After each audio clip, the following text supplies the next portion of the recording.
Terima kasih Anda masih bersama kami di Nusantara Siang, masih berdialog terkait dengan rencana DKI Jakarta yang akan melakukan lockdown. Terus kemudian apakah ini merupakan langkah yang efektif? Masih bersama narasumber Dr. Triunis Miko Wahyono yang bersama kami di sambungan Zoom. Dok, seperti yang tadi saya tanyakan, efektif mana lockdown ketika diberlakukan di daerah yang memang sebenarnya banyak kasusnya tapi tidak terkonfirmasi ataupun tidak terdata dengan daerah yang memang benar-benar masih minim penularannya sehingga bisa dilokalisir begitu, Dok?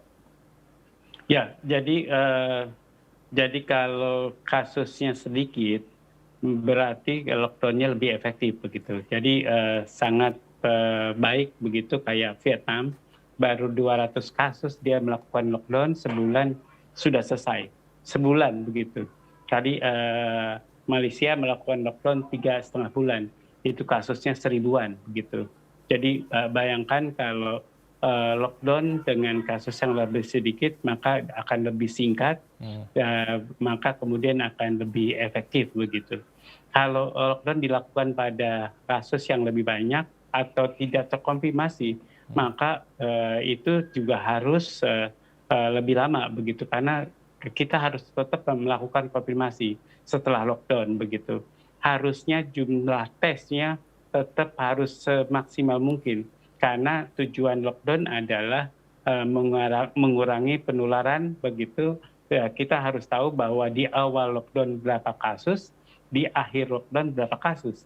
Kalau kita tidak tahu, berarti kita tidak tahu bagaimana efektivitas. Seperti di Indonesia, PPKM dinilai tidak efektif karena sebenarnya tes kita sebenarnya belum maksimal begitu.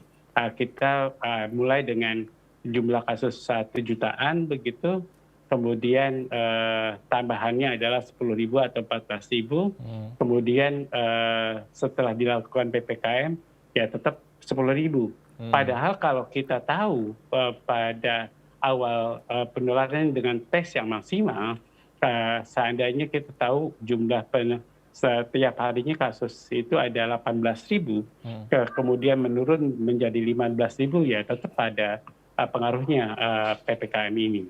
Jadi makanya tes itu harus optimal begitu, Mas Arsil.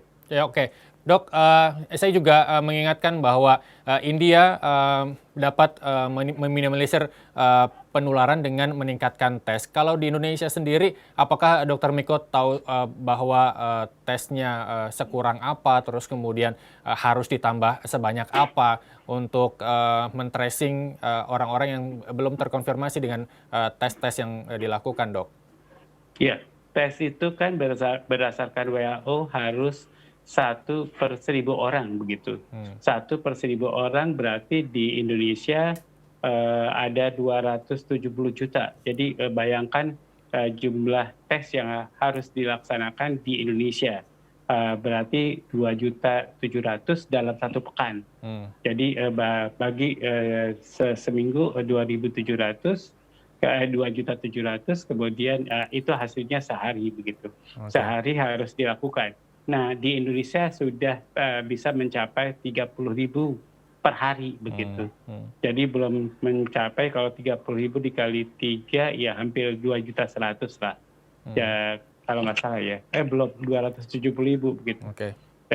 Kemudian menurut saya masih kurang begitu. Jadi masih kurang banyak. Kalau di India menurut saya tesnya itu mencapai 50.000 itu 1 jutaan begitu kalau nggak salah sehari begitu. Bayangkan beda, penduduk India adalah 900 juta, penduduk Indonesia 100 juta, dan di Amerika saja tesnya itu mencapai 1,5 jutaan. Kemudian dia dapat mendeteksi sekitar 50.000 sehari. Jadi kita baru mendeteksi 10.000 atau 15.000 sehari. Jadi jauh banget begitu mendeteksinya. Nah, kemampuan deteksi ini amat mengukur berapa kasus yang deteksi, yang kasus positif begitu yang deteksi bisa diisolasi. Semakin banyak kasus yang bisa dideteksi dan dia diisolasi dengan benar, maka kemudian terjadi pemutusan penularan begitu, Mas. Baik. Jadi kalau kita mau berhasil ya tinggikan tesnya, isolasi dengan baik. India melakukan isolasi dengan baik. Amerika juga seperti kita ada isolasi mandiri. Kemudian makanya Amerika bertambah banyak kasusnya karena isolasinya tidak baik. Baik. Kira-kira begitu. Baik, dengan dua kondisi seperti ini, yang satu berupaya untuk meningkatkan tes, terus kemudian yang satu juga ingin melakukan lockdown, nyatanya memang tidak bisa berdiri sendiri ketika pemerintah daerah DKI Jakarta yang notabene dekat dengan lingkungan pemerintah pusat, begitu Dok. Harusnya ada sinergitas yang baik begitu antara pemerintah Provinsi DKI Jakarta yang akan menerapkan lockdown, tapi tidak menambah kekuatan alat tes, terus kemudian ketersediaan laboratorium, ketersediaan ruangan isolasi dan lain sebagainya sebagai dilema pemerintah begitu ya Dok. Rasanya sebenarnya tidak boleh, tapi saya agak pesimis bahwa lockdown ini akan berhasil, Dr. Miko. Ya, jadi sebenarnya Jakarta sudah punya kemampuan baik terhadap tes. Dari tes dia sudah melampaui standar WHO. Nah, kemudian yang terjadi sama dengan India, kalau tes disertai dengan isolasi yang baik, maka kemudian pelan-pelan semua kasus akan menurun begitu, harusnya. Jadi di Jakarta isolasi dan karantinanya tidak berjalan dengan baik, walaupun ada undang-undangnya, ada perdanya. Seharusnya itu dimaksimalkan. Kalau itu dimaksimalkan, maka kemudian pelan-pelan di Jakarta akan menurun. Tambah satu lagi, Jakarta, karena Jakarta ada pusat kegiatan dari semuanya, dengan perdagangan di situ, dari Bogor, Jakarta, Bekasi ke situ, begitu belanja. Kalau bisa pusat belanjanya ini dikurangi begitu, diawasi, diadakan checkpoint, yang belanja boleh belanja kalau dia dites negatif begitu. Jadi di tempat belanja itu dilakukan tes antigen begitu, Mas. Dok, di India juga langkah selanjutnya yang bisa meminimalisir penyebaran adalah menambah tenaga tracer. Kalau tenaga tracer di Indonesia sendiri seperti apa Dok? Kurangkah atau harus berlatar belakang tenaga kesehatan juga kah atau seperti apa? Ya, pertama kalau menurut saya ya, tracer itu memang harus tenaga kesehatan. Minimal D3 di bidang kesehatan. Kalau menurut saya, mungkin itu masih debatable, orang masih SMA juga boleh, bahkan menterinya mengatakan juga SMA boleh. Kalau menurut saya sih tidak begitu, karena dia harus tahu bagaimana mencegah COVID-19, ya harus bisa berkomunikasi pada yang di-tracer begitu. Kayak itu susah kalau bukan orang kesehatan. Kemudian yang kedua, tenaga tracer ini di semua kabupaten sangat kurang begitu, yang tinggi Mas ya, yang merah atau orange begitu.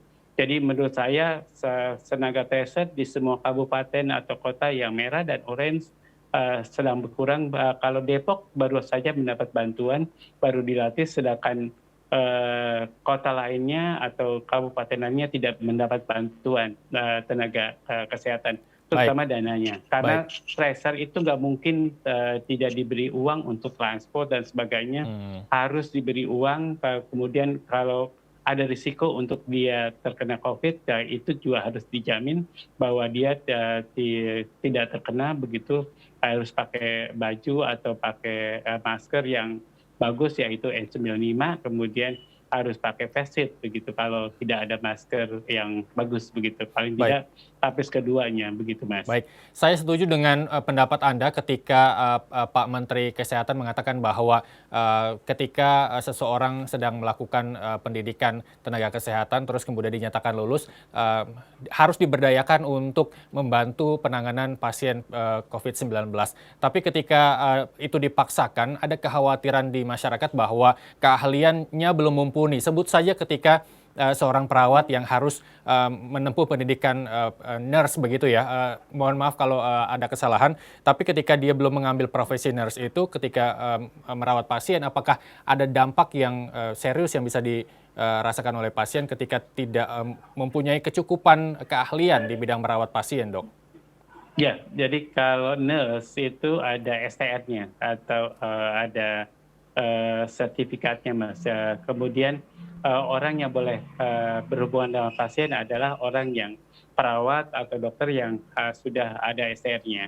Jadi kalau merawat pasti atau berhubungan dengan pasien itu pasti profesi baik perawat, dokter atau spesialis bahkan harus punya STR begitu. Baik, Kemudian kalau tadi yang tenaga tracer.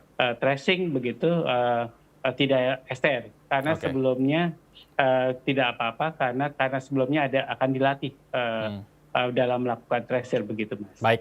Terakhir closing statement dari Dr. Miko secara singkat saja. Ini masih ada hari esok untuk Pemprov DKI Jakarta mengumumkan apakah lockdown itu akan dilakukan ataupun bisa menunda kajian yang akan menerapkan kebijakan yang lebih dari lockdown. Harapan ataupun closing statement dari Anda secara singkat aja, Dok.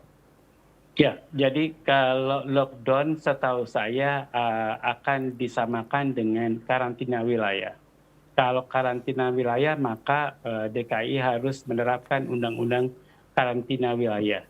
Pikirkan baik-baik kalau itu menggunakan skema karantina wilayah karena biayanya tidak sedikit.